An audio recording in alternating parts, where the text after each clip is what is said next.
Hello everyone, मेरा नाम है डॉक्टर मोहम्मद काशिफ और आज की इस वीडियो के ज़रिए मैं आपको बताने की कोशिश करूँगा कि स्पेशली 4 ऐसे फूड के उन फूड को उस तरह के खाने को खा के आप कहीं ना कहीं अपनी जो स्ट्रोक की रिकवरी है, अपनी जो पैरालिसिस की रिकवरी है उसको बहुत अच्छा कर सकते हैं, उसको स्टिमुलेट कर सकते हैं, ताकि आप जो है अपने जो मूवमेंट है, स्पेशली जो मूवमेंट की ऐसी प्रॉब्लम आपको रह रही है उसमें आप थोड़ा सा बेटर करने लग जाएं, उसमें थोड़ा सा आप बेहतर हो जाएं, ताकि आप अपने जो डेली ऐसे रोज़मर्रा के काम हैं उसको करने में आप फ्री हो जाएं।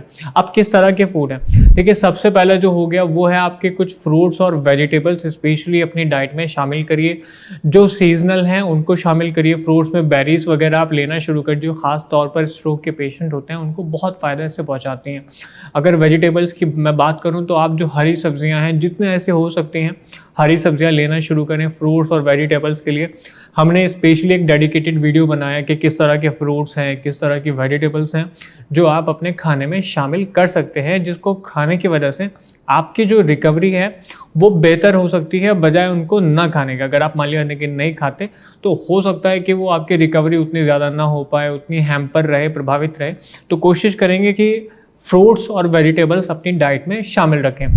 दूसरी जो चीज़ है वो है आपकी फ़िश में जो जिस तरह के एलिमेंट्स मिलते हैं, ओमेगा एसिड्स ऐसे मिलते हैं, वो किसी भी पेशेंट के लिए, स्पेशली स्ट्रोक जैसे पेशेंट के लिए, पैरालिसिस वाले पेशेंट के लिए बहुत अच्छे होते हैं। उनकी रिकवरी को बूस्ट करते हैं, उनकी जो मूवमेंट है उसको कहीं ना कहीं रिकवर करने में, ब्रेन को स्पेशली ऐसे न्यूरोप्लास्टिसिटी को बेहतर करने में मदद करते हैं। तो जितने ऐसे हमारे पेशेंट हैं वो फ़िश अगर अपनी डाइट में शामिल कर सकते हैं तो वो फ़िश को शामिल करें, ताकि उनकी रिकवरी जो है वो अच्छी से अच्छी हो सके।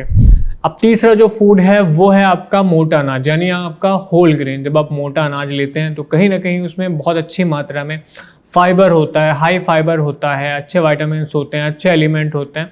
तो उसकी वजह से भी अगर मान लिया कि आपके शरीर में पोषक तत्वों की कमी रही है, या कॉन्स्टिपेशन जैसी प्रॉब्लम से आप जूझ रहे हैं, या पेट की किसी और परेशानी से आप जूझ रहे हैं, या बहुत ज़्यादा वीकनेस से आप जूझ रहे हैं, तो इस तरह के होल ग्रेन मिलेट्स वगैरह लेने की वजह से आपकी जो बॉडी स्ट्रेंथनिंग है वो भी बेहतर होती है, आपकी बॉडी वीकनेस कम होती है, और जो ज़रूरी एलिमेंट है बॉडी के लिए, जो तत्व ज़रूरी हैं, चाहे वो वाइटामिन्स हो, चाहे वो और बहुत सारे ऐसे एलिमेंट हो, वो भी कहीं ना कहीं आपको बहुत अच्छी मात्रा में होल ग्रेन यानी मोटे अनाज से मिल जाते हैं। तो कोशिश करिए जितने ऐसे पेशेंट हैं कि वो अपने खान पान में, अपने फूड में, अपनी डाइट में जो है वो होल ग्रेन्स यानी मोटे अनाज को भी शामिल करें। चौथा जो हमारा पॉइंट है वो है लो फैट। जितना जितना हो सकता है उतनी कम मात्रा में लो फैट के मटेरियल लेने शुरू करें। ऐसे डेयरी प्रोडक्ट जिनमें बहुत ज़्यादा मात्रा में हाई फैट ऐसे होता है, कोशिश करें कि वो हाई फैट के एलिमेंट ना लें, हाई फैट वाली चीज़ें ना लें।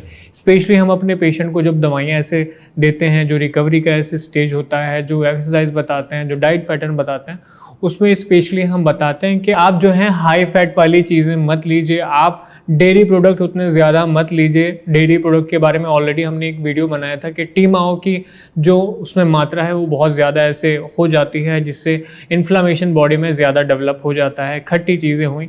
तो जितने ऐसी चीज़ें हैं कोशिश करेंगे पेशेंट के वो कम से कम मात्रा में लें, ताकि उनकी जो रिकवरी है, उनकी जो न्यूरोप्लास्टिसिटी है वो अच्छी रहे और उनके मूवमेंट जल्दी से जल्दी डेवलप हो जाए। मैं समझता हूँ कि आज इस वीडियो के ज़रिए जो आपको पॉइंट्स मैंने बताए हैं, जो बेनिफिट्स आपको बताए हैं, वो आपको समझ में आए होंगे।